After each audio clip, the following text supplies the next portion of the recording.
और बड़ी खबर भी इस वक्त आ रही है। ईरान के न्यूक्लियर प्रोग्राम पर सबसे सख्त चेतावनी भी यहां पर दे दी गई है। ट्रंप कह रहे हैं ईरान अपना परमाणु हथियार सौंपने जा रहा है। बहुत बड़ा बयान, ईरान अपना यूरेनियम स्टॉक हमें देने जा रहा है। लेकिन सवाल यही है, बात किससे कर रहे हैं वो? ईरान वो सब करेगा जो हम चाहते हैं। ये किस बेसिस पे कह रहे हैं ट्रंप, ये भी देखना यहां पर होगा। लेकिन अगर वो ऐसा नहीं करते हैं तो उनके पास कोई देश नहीं बचेगा। देखिए, ये धमकी यहां पर ट्रंप की एक तरीके से सीधे तौर पर आप ईरान के लेकर कह सकते हैं, क्योंकि ईरान अपने न्यूक्लियर प्रोग्राम को रोकने में किसी भी तरीके से हामी नहीं भरने वाला है। ये बात पूरी दुनिया जानती है। लेकिन क्या ट्रंप ने वाकई ईरान को मना लिया है? और अगर ईरान को मनाया है तो किन शर्तों के साथ ईरान को यहां पर मनाया? क्या उस पर जो लगी पाबंदियां हैं वो हटा ली जाएंगी? क्या उसके साथ व्यापार फिर से सुचारू रूप से यहां पर किया जाएगा? स्ट्रेट ऑफ हॉर्मुज को लेकर फिर क्या डील यहां पर हुई है? तो उनके पास कोई देश बचेगा नहीं, ये भी धमकी देते हुए ट्रंप यहां पर दे रहे हैं। रिफत लगातार हमारे साथ जुड़े हुए हैं। रिफत, आप इससे पहले कह रहे थे ट्रंप के किसी भी बयान पर विश्वास करना, भरोसा करना बिल्कुल भी यहां पर नहीं चाहता है कोई भी। लेकिन फिर भी ये जो बयान अब यहां पर सामने आया है ईरान को लेकर, जो धमकी भी वो दे रहे हैं कि वो अपना न्यूक्लियर प्रोग्राम रोकने के लिए तैयार है, अपने आप में बहुत बड़ा बयान है, क्योंकि ईरान का न्यूक्लियर प्रोग्राम उसकी जान है एक तरीके से। क्या वो रोकेगा? अब देखिए, बिल्कुल पहले भी ईरान ने कहा था कि जब बातचीत का सिलसिला शुरू किया गया था और उसमें जब इसराइल की तरफ से हमला नहीं किया गया था, तो उसमें भी ऐसा लगता था कि वो ये कह रहे थे कि जो न्यूक्लियर प्रोग्राम है उसको वो आगे नहीं बढ़ाएंगे, लेकिन जो बैलिस्टिक मिसाइल प्रोग्राम है वो उसको कंटिन्यू करेंगे, क्योंकि उनको भी प्रोटेक्शन के लिए, डिफेंस के लिए कुछ तो चाहिए। लेकिन अब अगर जिस तरीके से मैं कह रहा हूँ कि डोनाल्ड ट्रंप कभी एक बात कहते हैं कभी दूसरी, हालांकि ईरान ने जो शर्तें रखी हैं अगर वो कबूल हैं डोनाल्ड ट्रंप को, तो बातचीत का सिलसिला शुरू हो सकता है। एक तो उन्होंने ये शर्त रखी है ईरान ने कि उनका जो मिसाइल प्रोग्राम है वो उसको कोई भी रोक नहीं लगा पाएंगे, और जो ये स्ट्रेट ऑफ हार्मोज है उस पर पूरा कंट्रोल ईरान का रहेगा, और जो कुछ भी लॉस हुआ है अभी तक जंग की वजह से ईरान में, उसकी भरपाई यूएस को करनी पड़ेगी। और जितनी भी उनकी मिलिट्री बेसिस हैं मिडल ईस्ट में, चाहे वो कतर हो, चाहे वो दोहा का एरिया हो, या फिर कुवैत हो, बहरीन हो, यूएई हो, सऊदी अरब हो, तो वहां पे उनको वो मिलिट्री बेसिस बंद करनी पड़ेगी। तो क्या यूएस ये शर्तें मानेगा? अगर मानेगा तो फिर उसके बाद ही कोई बातचीत का सिलसिला शुरू हो सकता है। बेशक बेशक, यहाँ पर बहुत सारी बातें ऐसी हैं जो अब भी अधूरी यहाँ पर रह गई हैं। और रिफत, आप खुद को यहाँ पर सुरक्षित रखिए। बहुत शुक्रिया तमाम डिटेल्स हम तक पहुंचाने के लिए। और देखिए, इसके अलावा ईरान के न्यूक्लियर प्रोग्राम पर ट्रंप की सबसे सख्त ये चेतावनी थी, जहां पर ट्रंप कह रहे हैं ईरान अपना परमाणु हथियार सौंपने जा रहा है, ईरान अपना यूरेनियम स्टॉक हमें दे रहा है, ईरान वो सब करेगा जो हम चाहते हैं। ट्रंप ये भी कह रहे हैं, लेकिन अगर ऐसा नहीं होता है तो उनके पास कोई देश बचेगा भी नहीं। देखिए, ऐसा भी हो सकता है कि ट्रंप एक माहौल बनाने की कोशिश यहां पर कर रहे हो, क्योंकि ईरान तो ये कह रहा है कि वो किससे बातचीत कर रहे हैं, हम तो बिल्कुल तैयार नहीं है। तो हो सकता है यहां पर एक माहौल बनाने की कोशिश उनकी ओर से यहां पर की जाए। लेकिन इस बीच एक और बड़ी खबर आपको बता दें, ईरान ने सऊदी अरब पर हुए अटैक की तस्वीरें यहां पर जारी की हैं। और देखिए, बिफोर एंड आफ्टर की तस्वीर हम आपको दिखा रहे हैं। पहले कैसे वहां पर प्लेन खड़ा था, लेकिन बाद में जब हमला होता है तो प्लेन के परखचे उड़े हुए यहां पर दिख रहे हैं। ईरानी मीडिया ने सऊदी अरब पर हुए अटैक की तस्वीर यहां पर जारी की है। और ईरान ने प्रिंस सुल्तान एयरबेस पर अमेरिकी वायुसेना के की-3G विमान को टारगेट कैसे किया, और टारगेट वहां पर यह विमान रखा हुआ था, उसी पर अटैक किया गया है। और नई तस्वीर पर एयरबेस पर पहले और बाद के हालात आप देख रहे हैं। अमेरिका ईरान महायुद्ध हर गुजरते दिन के साथ ज्यादा भयंकर होता हुआ दिख रहा है। अब इस युद्ध में हूथी विद्रोहियों की भी एंट्री हो गई है। यमन के हूथी विद्रोही खुलकर अमेरिका और इजरायल के खिलाफ ईरान के समर्थन में मैदान में उतर आए हैं, जिसके बाद रेड सी पर खतरा मंडरा रहा है।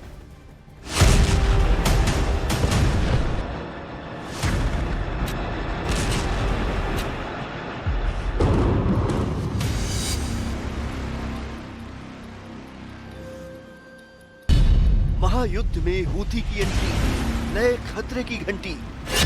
अमेरिका के विरुद्ध अब हूथी लड़ेंगे युद्ध। ईरान युद्ध का नया मोर्चा, घिर जाएगा अमेरिका। अमेरिका इजरायल और ईरान के बीच चल रही जंग में जैसे जैसे वक्त बीत रहा है, युद्ध और भीषण रूप लेता जा रहा है। महायुद्ध में नए नए मोर्चे खुल रहे हैं और दुनिया भर में संकट बढ़ता जा रहा है। अब इस युद्ध में ईरान का साथ देने के लिए हूथी विद्रोही भी शामिल हो गए हैं।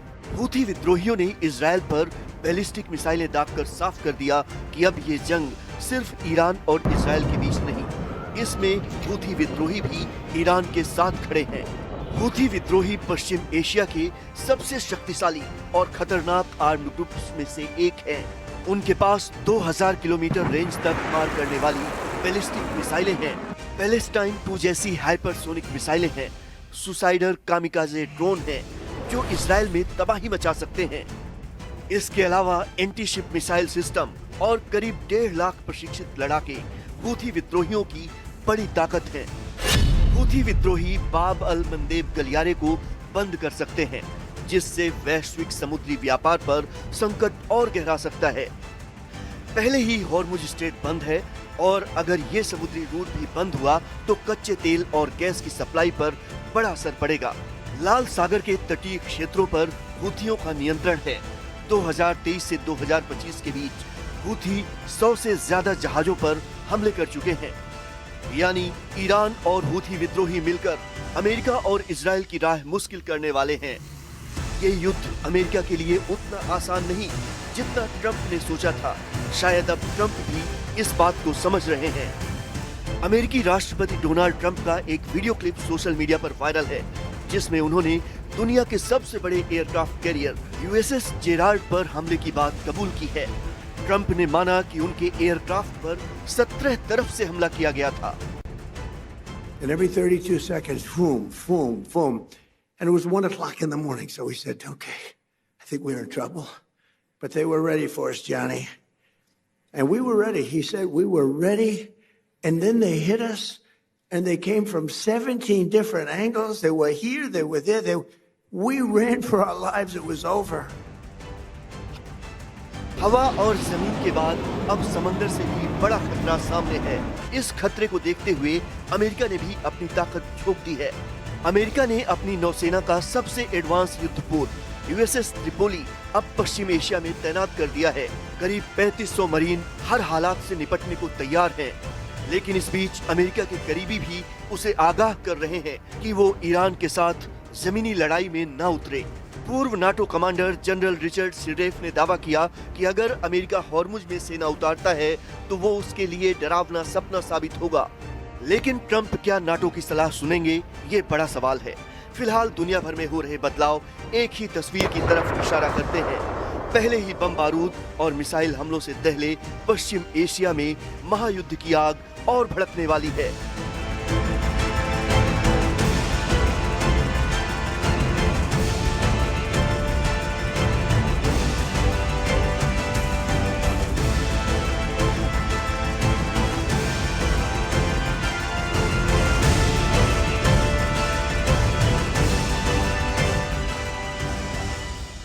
ऐसा माना जा रहा है कि ईरान 3 चरणों वाली रणनीति पर काम कर रहा है। अभी 3 चरण यहाँ पर कौन कौन से हैं आप यहाँ पर देखिए और समझिए किस तरीके से। पहले उसने स्ट्रेट ऑफ हॉर्मुज को यहाँ पर बंद किया हुआ है। स्ट्रेट ऑफ हॉर्मुज यहाँ पर आप देख रहे हैं और दूसरा है बाब अल मंडेब, इसको भी बंद करने की प्लानिंग यहाँ पर है। ये यमन है, यहाँ पर हूथी लगातार हैं और आप ये देखिए अफ्रीका, हॉर्न ऑफ अफ्रीका इस एरिया को यहाँ पर बोलते हैं। ये रेड सी है। इस लाल सागर से भी कई सारे समुद्री जहाज लगातार हर दिन लगभग जाते हैं। 20% से तेल आयात निर्यात इस रास्ते से भी होता है। लेकिन इजराइल की, ईरान की यही टारगेट है कि इसको भी यहां पर बंद कर दिया जाए। अब न्यूयॉर्क पोस्ट की एक रिपोर्ट भी सामने आई, जहां पर रिपोर्ट के मुताबिक आईआरजीसी से जुड़े हुए 1000 स्लीपर एजेंट्स कनाडा के इमिग्रेशन सिस्टम का फायदा उठाकर वहां पर मौजूद हैं।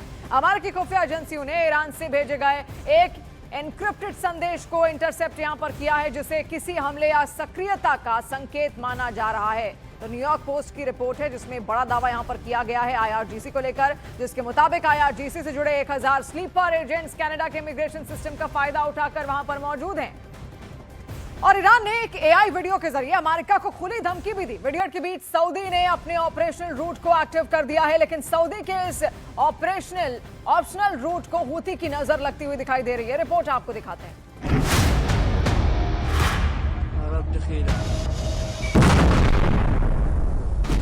महायुद्ध के बीच सऊदी का नया प्लान।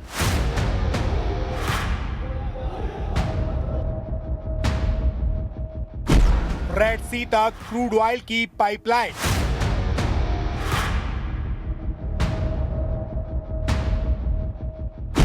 हॉर्मुज के बीच ग्लोबल सप्लाई की नई लाइफलाइन। हॉर्मुज से नहीं, अब बाब अल मंडेब से सप्लाई का प्लान। पश्चिम एशिया में चल रहे तनाव और स्ट्रेट ऑफ हॉर्मुज के लगभग बंद होने के हालात के बीच सऊदी अरेबिया ने अपने लंबे समय से तैयार किए गए ऑप्शनल प्लान को पूरी ताकत से लागू कर दिया है। सऊदी का क्रूशियल ईस्ट वेस्ट पाइपलाइन, जो हॉर्मुज स्ट्रेट को बाईपास करता है, अब अपनी फुल कैपेसिटी यानी कि 7 मिलियन बैरल पर डे पर ऑयल पंप कर रहा है। ये जानकारी सऊदी ऑयल सेक्टर से जुड़े एक जानकार सूत्र ने दी है।